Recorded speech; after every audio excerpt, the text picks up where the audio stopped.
जय। पापनाशनी श्री गंगा जी, सब प्रकार के मंगलों की मूल श्री गंगा जी, सब प्रकार की मनोकामनाओं को पूर्ण करने वाली श्री गंगा जी, भगवान अपने पाप का प्रक्षालन, क्योंकि ऋषि पत्नी को चरण से स्पर्श करके आए, प्रकट रूप से तो क्षत्रिय हैं भगवान, सब मनुष्य लीला कर, और वो ब्राह्मणी है, तो क्षत्रिय को तो ब्राह्मणी के चरणों में शीश रखना चाहिए, लेकिन उसके शीश पर क्षत्रिय ने चरण रखा। इस ग्लानि को धोने के लिए भगवान गंगा स्नान करते, पाप का प्रक्षालन करते, घाट के पुरोहितों को दान देते हैं, साधु जो थे वहां उनको कुछ भोजन कराते हैं। और एक गंगा जी का नियम भी है, गंगा पर जाएं, कुछ न कुछ दान छोटा मोटा अवश्य करिए। किसी न किसी को कुछ नहीं है तो एक कप चाय ही पिला कर आइए। गंगा जी पर किया गया दान बहुत गुण देता है, बहुत लाभ दिया करता है। भगवान स्वयं तीनों कार्य करते हैं। और मेरी व्यासपीठ निवेदन करती है, प्रत्येक हिंदू को प्रतिदिन गंगा स्नान करना चाहिए। फिर बोलता हूं, प्रत्येक हिंदू को प्रतिदिन गंगा स्नान करना चाहिए। हमारा जन्म भारत में हुआ है जहां गंगा बहती है। गंगा सारे विश्व में कहीं नहीं, विश्व के लोग तरसते हैं गंगा जल के लिए। अब आप कहेंगे रोजाना तो हरिद्वार नहीं जाया जा सकता, तो आप हरिद्वार को अपने वॉशरूम में बुलाइए, अपने स्नान घर में बुलाइए। रोज नहाते हो कि नहीं है? या हमारे जैसे हो? हमको तो भगवान ने नहला धुला के भेजा है। जब आप स्नान करते हैं तो उसके जल को स्पर्श करिए। गंगे चेवले चैव गोदावरी सरस्वती नर्मदे सिंधु कावेरी जले अस्मिन् सन्निधिं कुरु। ये संस्कृत का श्लोक याद नहीं आता, हिंदी बोलिए। हर हर गंगे जय शिव शंकर, हर हर गंगे जय शिव शंकर, हर हर गंगे जय शिव शंकर। मग डालते जाइए, मैल रगड़ते जाइए, हर हर गंगे जय शिव शंकर बोलते जाइए। ये बोलकर आप स्नान करेंगे। स्नान तो आपने अपने घर के बाथरूम में किया होगा, निकल कर आओगे तो लगेगा हरिद्वार हर की पैड़ी पर गोता लगा कर बाहर निकले, इतना मन आपका पवित्र। और इसमें कुछ भी खर्चा करने की जरूरत नहीं, नित्य गंगा स्नान करें। यहाँ से जनकपुर में प्रवेश हुआ है, बहुत सुंदर जनक जी का बाग था बिल्कुल प्रवेश पर ही। विश्वामित्र का राघव, बहुत अच्छी जगह, बड़ी अच्छी बाग, बड़ा सुंदर है, आम का सरोवर बहुत अच्छा है, निर्मल जल है, यही ठहरते। और साधु तो कहीं ना कहीं बाग में, धर्मशाला में, गौशाला में, यज्ञशाला में वहीं टिकते हैं। लेकिन आजकल के साधु 5 स्टार में ज्यादा टिकना पसंद करते हैं। तो रुक गए इधर, कहा गुरुजी बाग बड़ा सुंदर है, एक बार देखा है। बोला इधर जनक जी के सेवकों ने, जो बाग में सेवक थे, उन्होंने जाकर जनक जी को समाचार दिया, महाराज महाराज विश्वामित्र महामुनि पधारे, इस समय बाग में ठहरे हुए। जनक जी विश्वामित्र जी का दर्शन करने अपने छोटे भाई और सचिवों को लेकर, अपने अधिकारियों को लेकर आए हैं।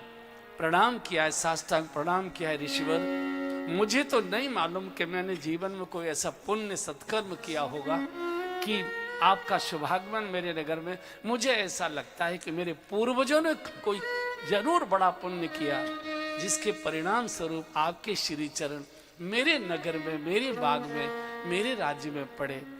तो विश्वामित्र जी बहुत आदर से बिठाया, कुशल क्षेम पूछ ही रहे थे, और बताओ राजन, बाल गोपाल सब राजपाट। तो इतने में भगवान और लक्ष्मण जी बाग घूम करते ही अवसर आए दो भाई। तो जैसे ही दोनों भाई आए, जनक जी विश्वामित्र जी से बात करना भूल गए।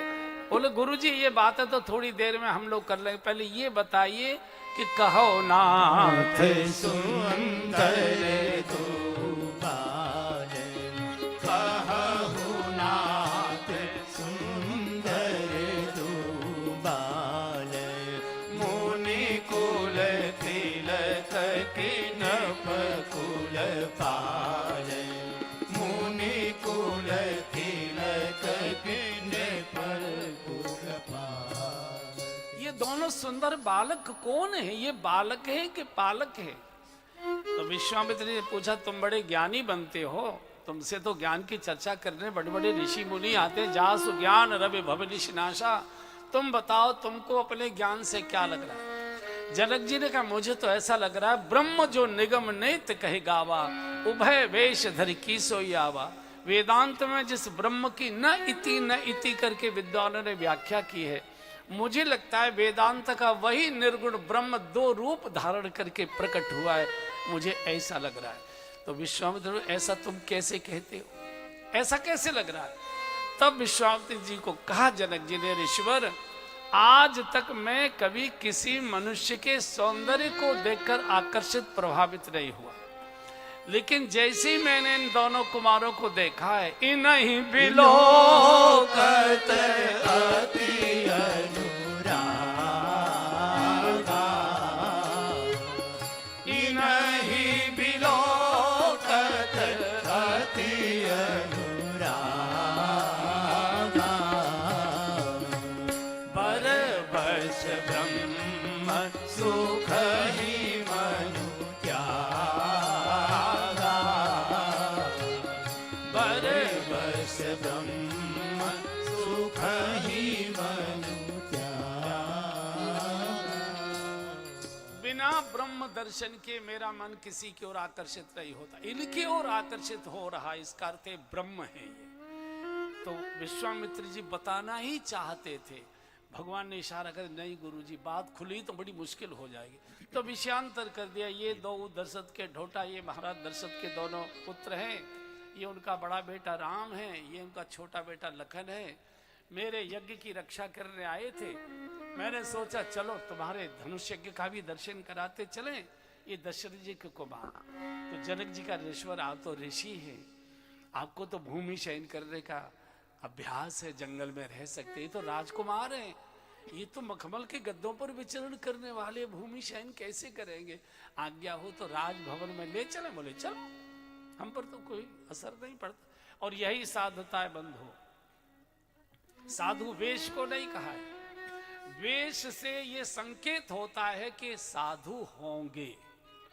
जैसे खाकी ड्रेस पहनने वाला हम सोचते कि ये पुलिस के व्यक्ति होंगे, पुलिस के अधिकारी होंगे, वेश से उसका पता लगा सकते हैं। केवल वेश नहीं होता है साधु, उस वेश से साधु हो सकता है, जो वेश धारण किया हो सकता है ये साधु हो, इसलिए वेश धारण किया। और यही साधुता है। साधु के लिए 3 गुण चाहिए, वस्तु से, व्यक्ति से और विषय से। जो ऊपर उठ चुका हो उसी को साधु कहते हैं। साधु कहते हैं जो सध गया है, जिसको कोई आकर्षण संसार का आकर्षित नहीं कर सकता, जो सधने की कोशिश कर रहा है उसे साधक कहते हैं, जो सध गया है उसे साधु कहते हैं, जो दूसरों को साध सकता है, त्रियोग्यता होगी, उसको सिद्ध कहते हैं। तो साधु वेश को नहीं, वेश से ये अनुमान लगता है ये सधे हुए होंगे। और जो 3 चीजों से ऊपर उठ चुका, 3 चीजें जिसे प्रभावित नहीं कर सकती, वही साधु है। व्यक्ति, वस्तु और विषय। संसारी उसी को कहते हैं जो 3 चीजों में डूबा है, व्यक्ति में डूबा है, विषयों में डूबा है और वस्तु में डूबा है, उसी को हम गृहस्थी कहते हैं। गृहस्थी का मतलब ये नहीं है कि जिसके बाल बच्चे, जिसके बच्चे नहीं होते वो भी गृहस्थी ही माना जाता है। और साधुओं के हजारों हजार चेला चेली होते तो भी उसे विरक्त ही मानते हैं। तो 3 चीजों से जो मुक्त हो गया, वस्तु से, हमारा किसी ने जरा सा प्लॉट दाब लिया तो हम लाठी फोड़ देते हैं, खोपड़ा, और कोर्ट जाएंगे, ये करेंगे, गाली गलौज करेंगे, झगड़ा करेंगे, तूफान बचाएंगे। वस्तु में हम डूबे हैं, विषयों में डूबे। हमारे मनोनुकूल अगर चीजें मिलती है तो हम प्रसन्न होते हैं, मनोनुकूल चीजें नहीं मिलती तो हम चिड़चिड़े हो जाते हैं। व्यक्ति और वस्तु और विषय और व्यक्ति। घर में बच्चे का जन्म हुआ, ढोलक बजने लगी, नाच कूद होने लगा, किसी की मृत्यु हो गई, हाय हाय करने लगे। ये गृहस्थाश्रम है। केवल शादीशुदा से गृहस्थाश्रम का संबंध नहीं है। जिनकी शादीशुदा, जो शादीशुदा नहीं भी है, जिनके बाल बच्चे नहीं हुए, वे भी मुकदमे लड़ रहे हैं, वे भी मकान के झगड़े में फंसे, वो भी दुकान कर रहे हैं, वो भी फैक्ट्री चला रहे हैं, वो भी सब काम कर रहे हैं कि नहीं कर रहे। जो 3 चीजों से ऊपर उठ गया, विषय से, व्यक्ति से और वस्तु से, वो ही साधु है। जो साधु वस्तु के लिए संघर्ष कर रहा है, आश्रम के लिए केस लड़ रहा है, वो साधु नहीं, साधुता पर कलंक है। वो घर से जब चला था तो घर छोड़कर चला था, घर छोड़कर चला था। ये सोचकर नहीं चला था कि आश्रम मिलेगा, बड़ा आश्रम बनाएंगे, गाड़ियां मिलेंगी, ऐसे ठाठ होंगे, करतल भिक्षा तरतल वासा, हाथ में मांग के खाएंगे, पेड़ के नीचे सो जाएंगे, ये सोचकर चला था ना।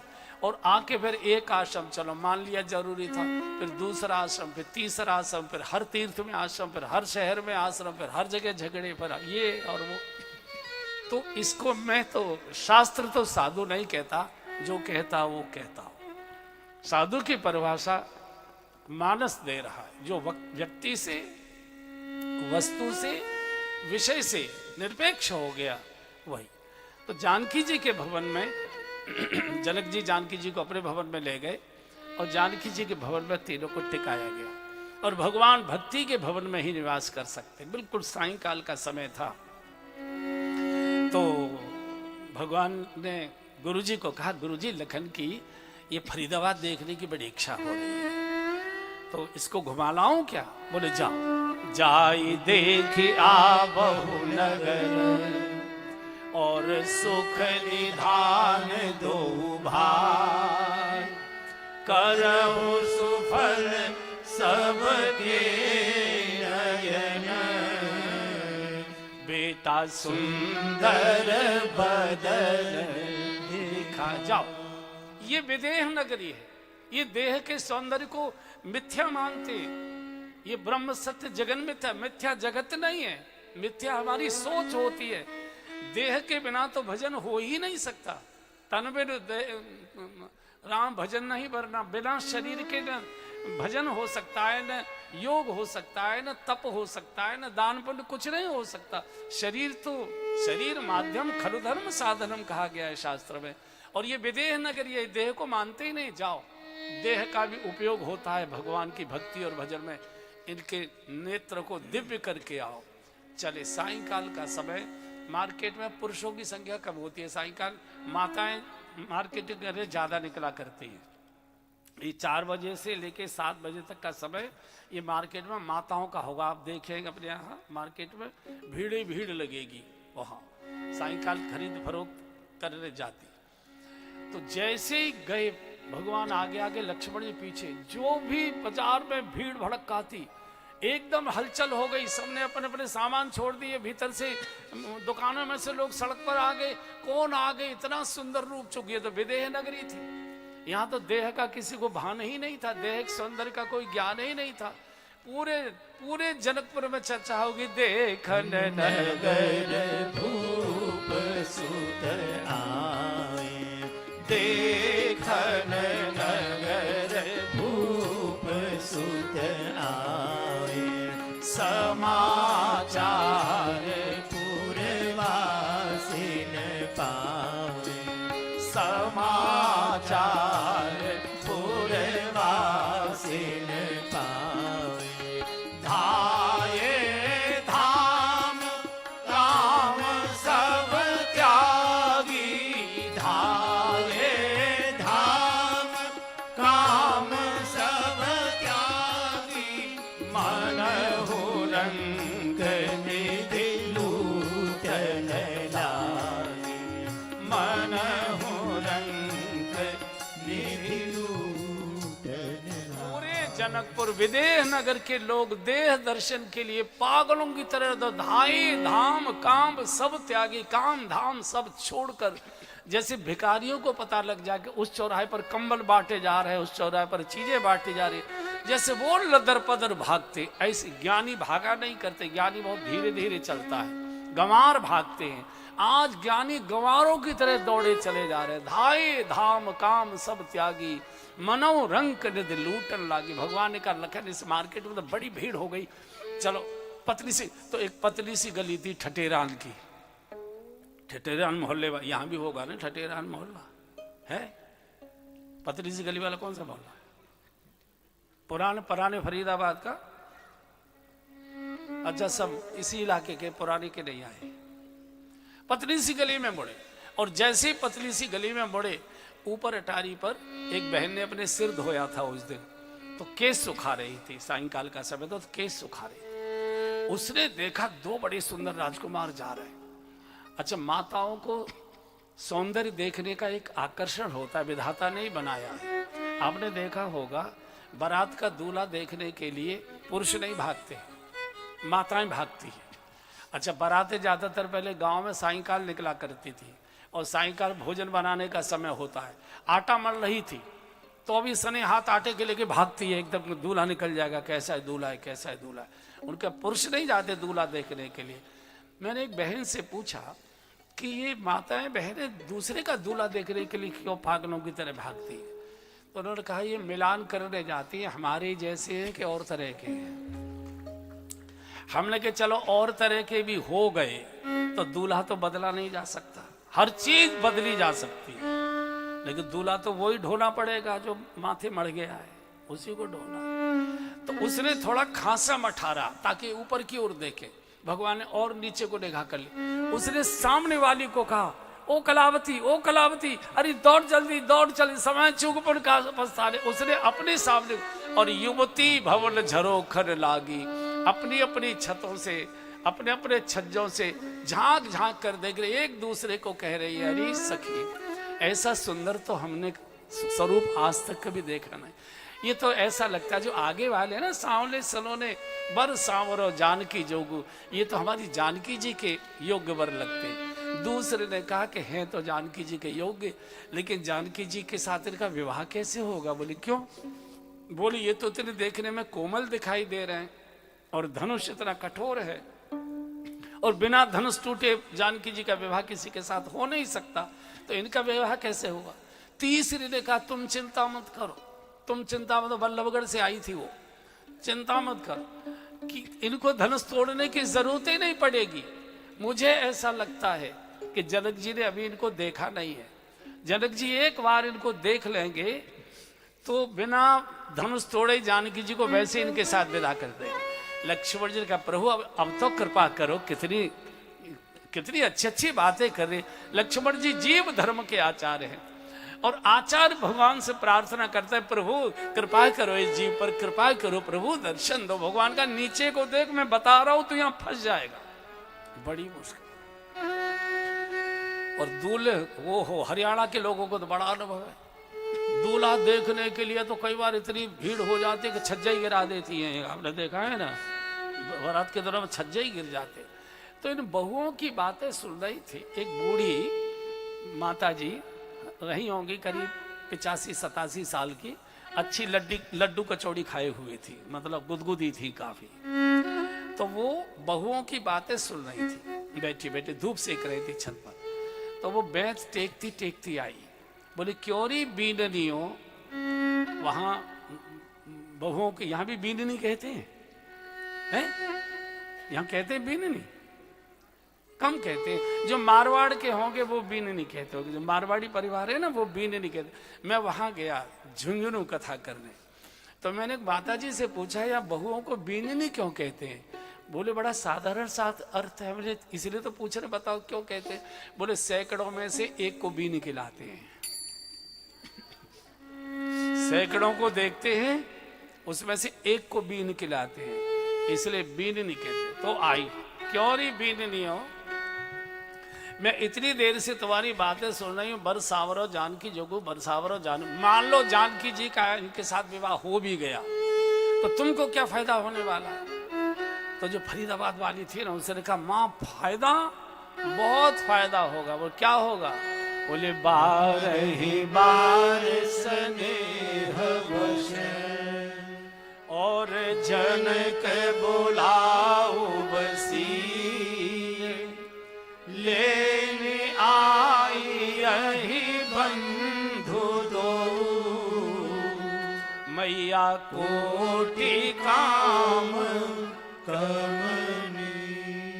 जानकी जी जनक जी की बहुत लाडली बेटियां हैं। अगर जानकी जी का इनके साथ विवाह हो जाएगा तो स्नेह के कारण, लाड़ के कारण से जनक जी बार बार जल्दी जल्दी जानकी जी को मायके में बुलाया करेंगे और ये राजकुमार जानकी जी को विदा करने के लिए जल्दी जल्दी जनकपुर आया करेंगे और हमको घर बैठे इनका दर्शन होते रहेगा।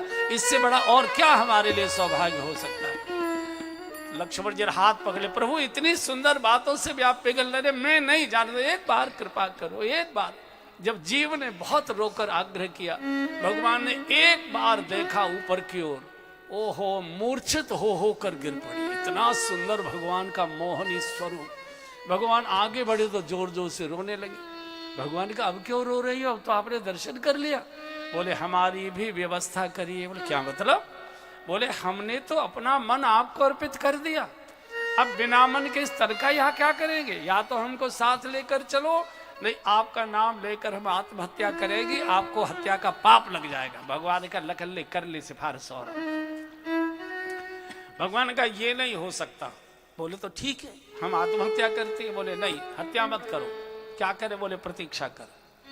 कब तक की? बोले द्वापर तक की। क्या मतलब? बोले इस बार त्रेता में मर्यादा का अवतार लेकर आया हूं। एक पत्नी का व्रत लिया है मैंने।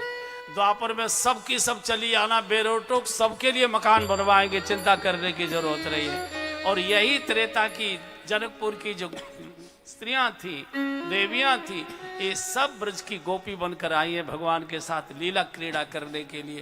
पूरा नगर आज हर चौराहे पर, हर चाय की दुकान पर, हर पार्क में, हर मॉल में, हर घर के आंगन में, हर ड्रंग एक ही चर्चा हो रही है। बरनत छवि जहाँ तहाँ सब लोग, बरनत छवि जहाँ तहाँ सब लोग, बरनत छवि जहाँ तहाँ सब लोग, बरनत छवि जहाँ तहाँ सब लोग, अवश्य देखी यही देखन जो, अवश्य देखी यही देखन जो, आजी बरनत छवि जहाँ तहाँ सब लोग,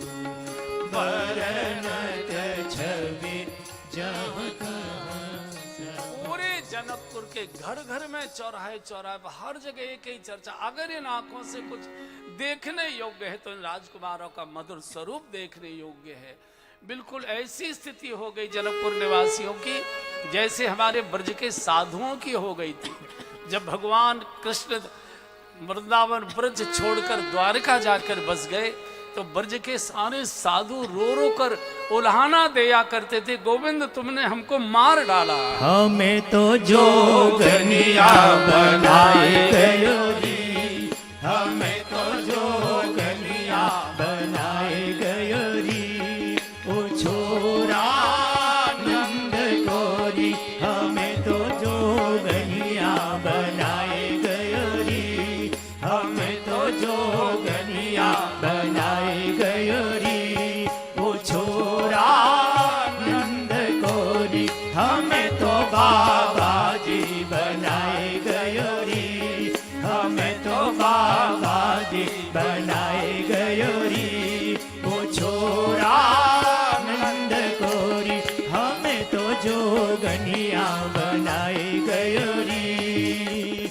आप तो ओढ़े शाल पीतांबर, आप तो ओढ़े शाल पीतांबर, हमें तो गुदड़ी में फंसाए गयो री, हमें तो गुदड़ी में फंसाए गयो री, ओ छोरा नंद गोरी, हमें तो बाबा जी बनाए गयो री, हमें तो बाबा जी बनाए गयो री, ओ छोरा नंद गोरी, हमें तो जोगनिया बनाए गयो री। आप तो छप्पन भोग लगावे, आप तो छप्पन भोग लगावे, हमें तो दर दर पे घुमाए गयो री, हमें तो दर दर पे घुमाए गयो री, ओ छोरा नंद गोरी,